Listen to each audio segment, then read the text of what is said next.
Salve, salve, camaradas, estes dias aqui do canal do Estes, Raça, Classe e Revolução. A gente tá chegando aqui com mais um vídeo no canal com o título O Tarifaço do Trump e a Podridão do Capitalismo, certo? O objetivo do vídeo não é fazer um prognóstico das tendências da luta de classes, da economia mundial a partir dos impactos da política tarifária de Trump. Não é isso, certo? Sobre isso, nós vamos postar aqui um link de um artigo muito bom do camarada Eduardo Almeida, da Liga Internacional dos Trabalhadores, da LIT, certo? Que trata desse tema, que desmascara a falácia de Trump de que os Estados Unidos estariam sendo vítima das economias dos outros países, quando acontece justamente o oposto. O artigo do Eduardo Almeida desmascara essa falácia e mostra que os Estados Unidos é simplesmente a economia mais parasitária do planeta. O objetivo do nosso vídeo é mostrar que essa política de Trump expressa a decadência do capitalismo iniciada desde o século XIX, quando a burguesia começa a minar os elementos que foram fundamentais para o desenvolvimento do próprio capitalismo. Firmeza? Vamos ao vídeo.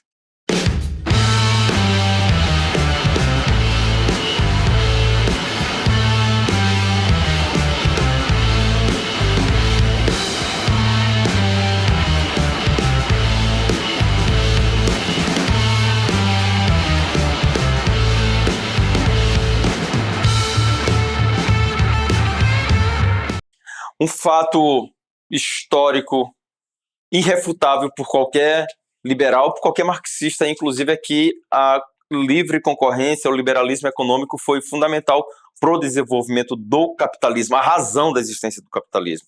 O Adam Smith, o escocês, considerado como o pai do liberalismo, para ele, a livre concorrência e a divisão do trabalho seriam as chaves para entender a riqueza das nações, que é o título de um livro dele.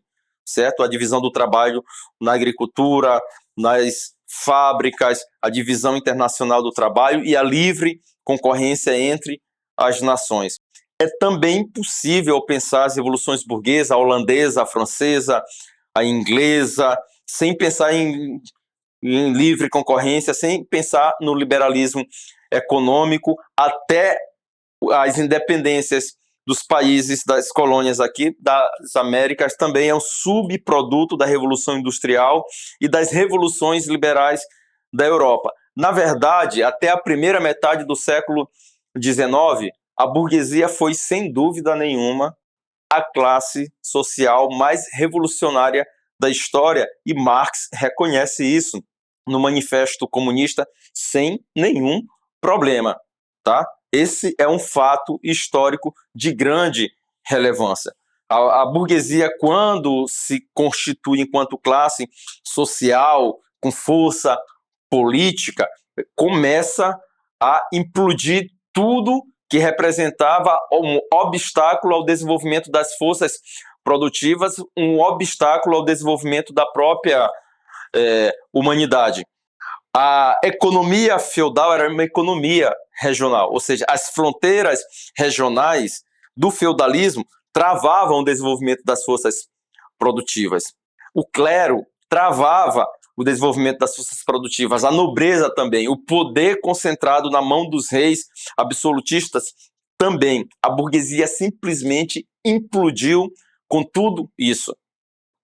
É assim que surgem as nações modernas, é assim que surge o Estado-nação, com sua legislação nacional, com suas fronteiras bem definidas, com o idioma comum, com uma moeda nacional. As revoluções burguesas, elas foram revoluções de caráter nacional, de caráter democrático, de caráter liberal, para impor a igualdade política, para impor a igualdade jurídica, inclusive entre as nações, para impor a livre concorrência, inclusive em âmbito internacional. Por isso que o patriotismo e o nacionalismo burguês, até a primeira metade do século XIX, é algo extremamente progressista, algo extremamente revolucionário.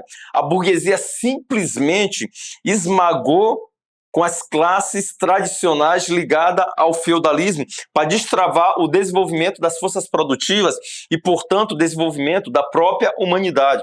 Qual é o grande problema que vai surgir daí? É que enquanto as nações estão se formando, a economia ela começa a seguir em outra direção, não só do regional, para o nacional, mas ela ganha também um conteúdo internacional e gera uma contradição entre nação e entre economia, porque a economia agora é uma economia internacional. E a burguesia começa a viver um grande dilema, sem contar que ela tem à espreita também uma classe social que começa a ganhar contornos revolucionários, que é o proletariado. Por isso, a burguesia ela começa a ir para o campo da contra-revolução, certo? Sobretudo a burguesia dos países mais poderosos, que não mais vão respeitar as fronteiras nacionais, as fronteiras dos outros países, a igualdade jurídica, a igualdade política. Ela entra numa fase extremamente reacionária. É o momento em que ocorre uma transição da livre concorrência para os grandes monopólios e da fase colonial para a fase imperialista. Ou seja, a burguesia começa a virar as costas para a sua própria história. Começa a esmagar aqueles elementos que foram fundamentais para o desenvolvimento do próprio capitalismo, como a igualdade jurídica, a igualdade política, a livre concorrência, os direitos humanos, isso mesmo. A burguesia fez suas revoluções agitando a bandeira dos direitos humanos. Os direitos humanos surgem com as revoluções burguesas. Mas agora, nessa fase decadente, imperialista, ela sente a necessidade de esmagar esses elementos que foram fundamentais para ela própria. E para que a gente entenda o que significa as disputas entre as nações imperialistas, hoje aí, principalmente entre Estados Unidos e China, eu vou pegar como exemplo a Alemanha e a Inglaterra na segunda metade do século XIX, nas primeiras décadas do século XX, até o início da Primeira Guerra Mundial. A Alemanha era um país de um povo que vivia enjaulado, como dizia o Trotsky, né, de maneira figurada. E em algumas décadas, pouco mais de 4 décadas, a Alemanha deu um salto monstruoso na sua produção industrial que não cabia mais nas fronteiras do seu próprio país. Com a sua vocação imperialista, a Alemanha sentia a necessidade de expandir para novos mercados, para dominar territórios, etc. Só que diferente do período colonial, da fase colonial, em que as metrópoles europeias, né, se expandiam por territórios até então por eles desconhecidos e que não tinha outras metrópoles lá, nesse período da época imperialista, o mercado mundial já está praticamente tudo dominado. Então é todo mundo querendo controlar, todo mundo que eu estou falando, as nações imperialistas, querendo controlar o mercado internacional e, ao mesmo tempo, querendo proteger as fronteiras dos seus países. E como é que isso vai ser resolvido? Veja só que loucura. Como é que essa loucura vai ser resolvida? É assim que surge um novo tipo de nacionalismo. O nacionalismo extremamente regressivo, reacionário, agressivo. E veja o que está em disputa aí, camarada, o desenvolvimento das forças produtivas, que é algo fantástico, fantástico, que poderia levar a humanidade a uma confraternização mundial, vai ser resolvido com 2 guerras, com nazismo, com fascismo, com ditaduras. Veja, e o Trump é expressão disso, de um processo que não tem como se resolver a curto prazo. A livre concorrência, o livre mercado foi fundamental para fazer dos Estados Unidos a maior potência do mundo, inclusive com as políticas neoliberais que ajudaram os Estados Unidos a dar um salto na sua hegemonia. O problema é que essas políticas esgotaram.